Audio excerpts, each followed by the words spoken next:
Quanta luz nesse ambiente descendo sobre nós, vibrando em nossa mente.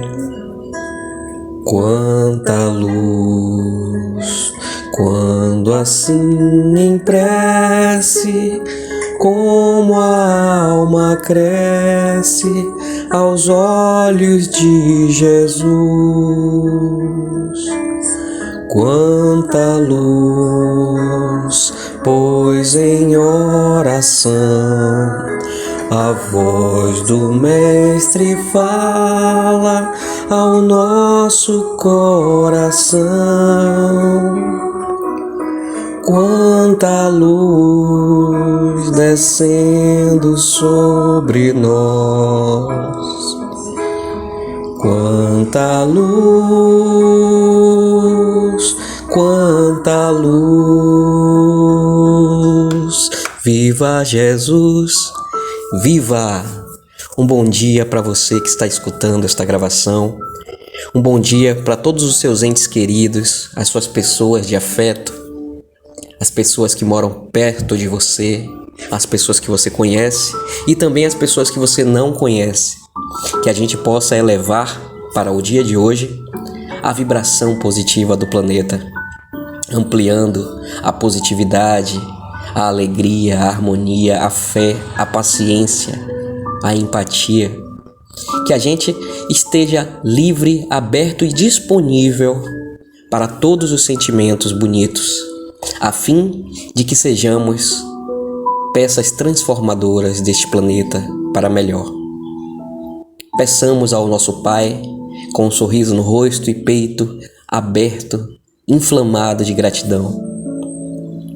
Pai, Pai amado, fazei de nós cada vez mais e melhor ferramentas tuas a serviço do amor, da verdade, da bondade, da justiça, da alegria e da caridade. Que a gente possa, Pai, estar atentos, vigilantes ao que é bom, ao que é certo, ao que é prudente, coexistindo da melhor forma possível nessa encarnação. E que os ensinamentos aqui propostos possam ecoar em nós, no peito e na mente, reverberando não só no dia de hoje, mas amanhã, depois de amanhã e depois e depois e depois. E que eles não fiquem só em nossas reflexões, que eles cresçam e virem atitudes. Isso é o mais importante. E aos irmãos de luz a gente pede encarecidamente que possam abençoar a água que deixamos separada, fluidificando-a, transformando-a nesse bálsamo para o nosso corpo, nossa mente, nosso perispírito, atuando em cada chakra, cada célula, cada átomo, enfim, onde nós estamos em desequilíbrio com a harmonia. E que ao ingeri-la a gente possa também lembrar daqueles que estão precisando de vibrações positivas, seja de uma cura física, de um conforto emocional, de mais fé na vida, mais resiliência diante das dificuldades. Que o nosso pensamento positivo chegue até eles em abraço, em remédio. Que assim seja. Vamos agradecer aos irmãos de luz por nos guiarem, nos protegerem, nos induzirem ao caminho do bem, nos ampararem, nos confortarem. Às vezes a gente se esquece de que estamos cercados por espíritos que nos amam. E para que eles possam continuar sempre à nossa volta e proporcionando bem a gente, que a gente se vista sempre dos melhores pensamentos. Que a gente esteja sempre em harmonia, em paz, em gratidão, para que eles consigam se conectar conosco. Assim seja. Abertura aleatória do Evangelho segundo o Espiritismo, por Allan Kardec.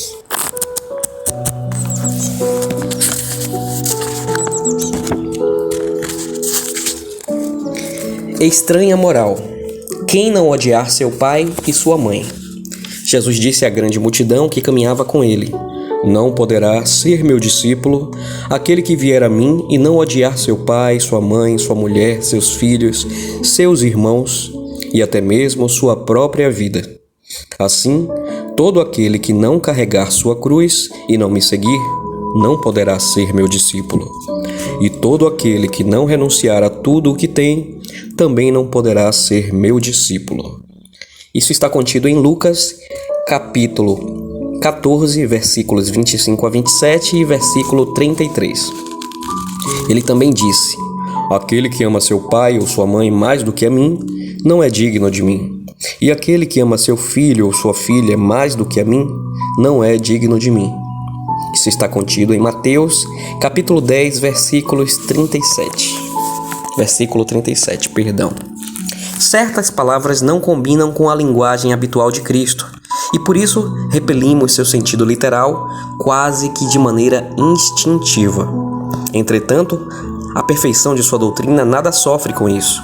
Os evangelhos foram escritos após a morte de Jesus, e assim podemos imaginar que a ideia principal de seu pensamento não foi bem expressa, ou, o que não é menos provável, que o sentido original de seus ensinamentos sofreu alguma alteração ao passar pela tradução de uma língua para outra.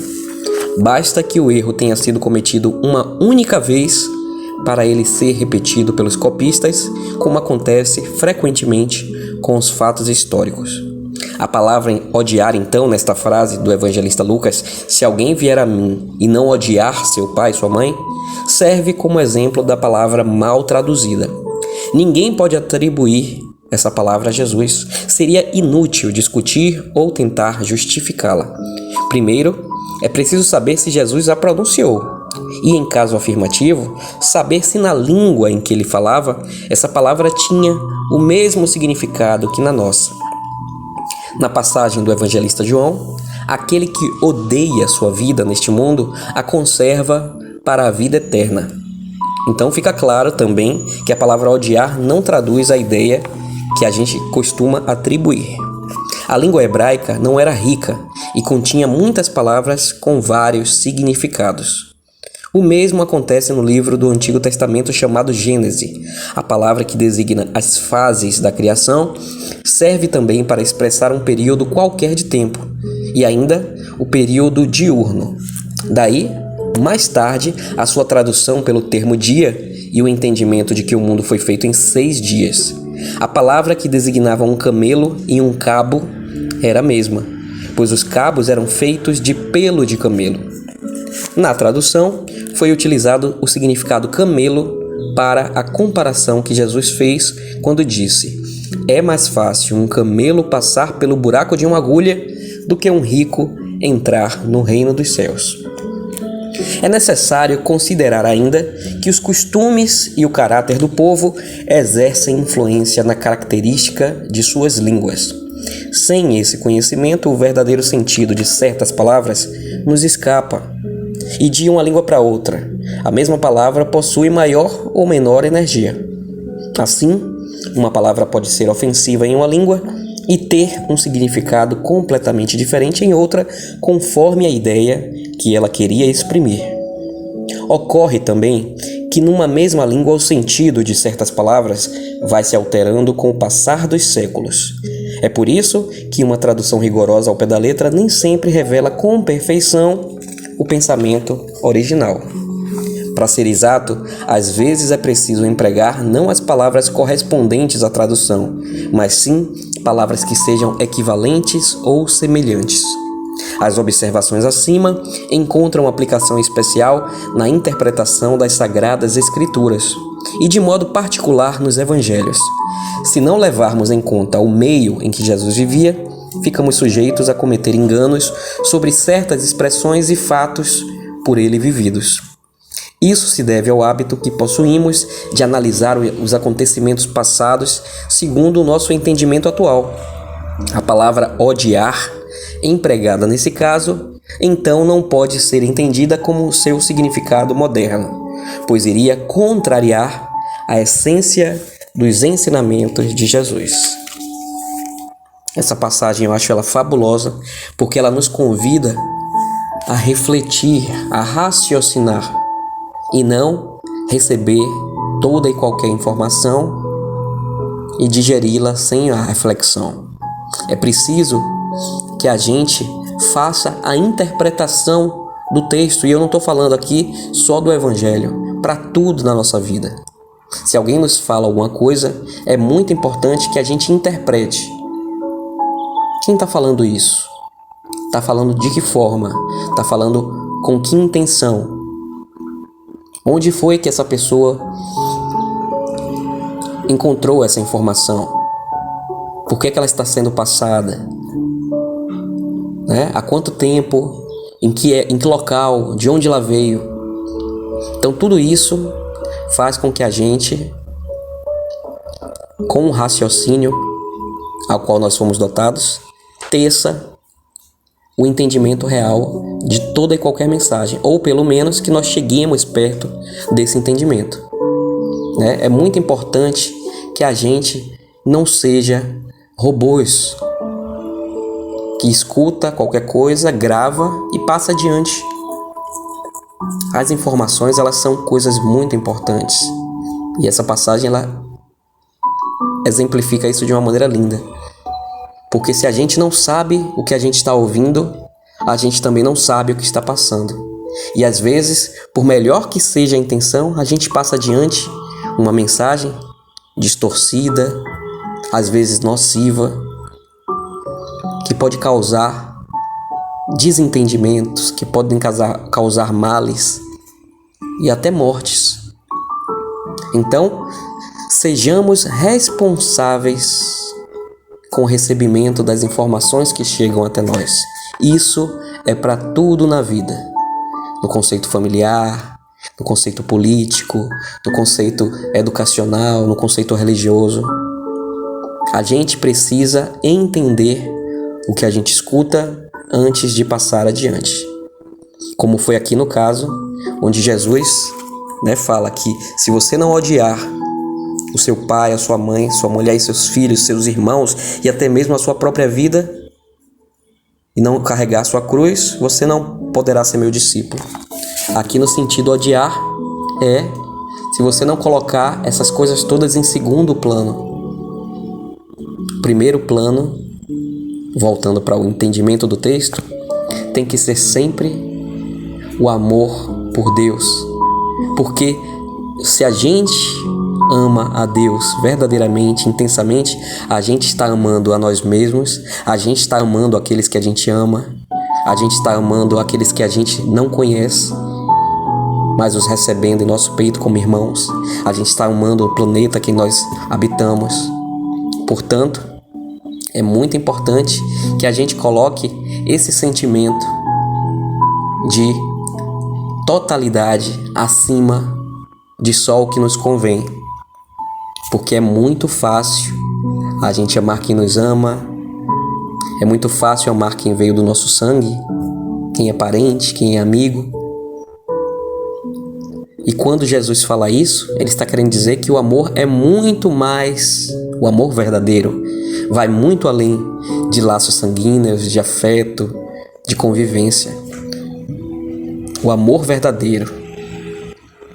E para ser um cristão, se sentir um cristão, é preciso que você carregue dentro de si o amor verdadeiro. E o amor verdadeiro é enxergar o todo e não só as partículas que nos convêm. Então, enxergar o todo é ter afeto, misericórdia, tanto pelo pai, pela mãe, pelos filhos, pelos irmãos, pelos cônjuges, quanto pelo vizinho, pelo mendigo, pelo desconhecido. Aqui é no sentido de respeito. Respeito pela vida de cada ser, respeito pela dignidade de cada ser.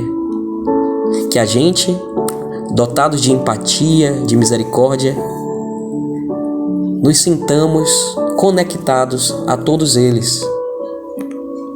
E isso faz com que a gente se apiede de qualquer situação ruim que a gente testemunhe.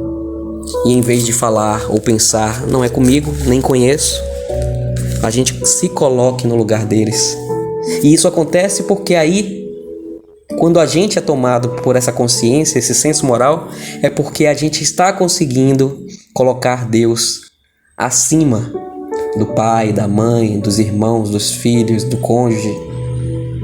Porque a gente está colocando o amor verdadeiro como prioridade em nossa caminhada.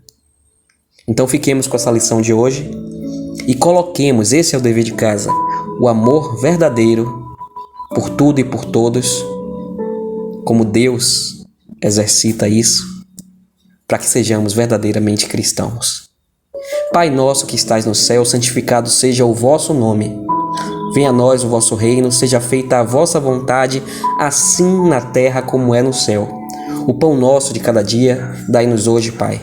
Perdoa nossas ofensas, assim como nós perdoamos quem tem nos ofendido. Não nos deixe cair em tentações e livra-nos de todo mal. Amém.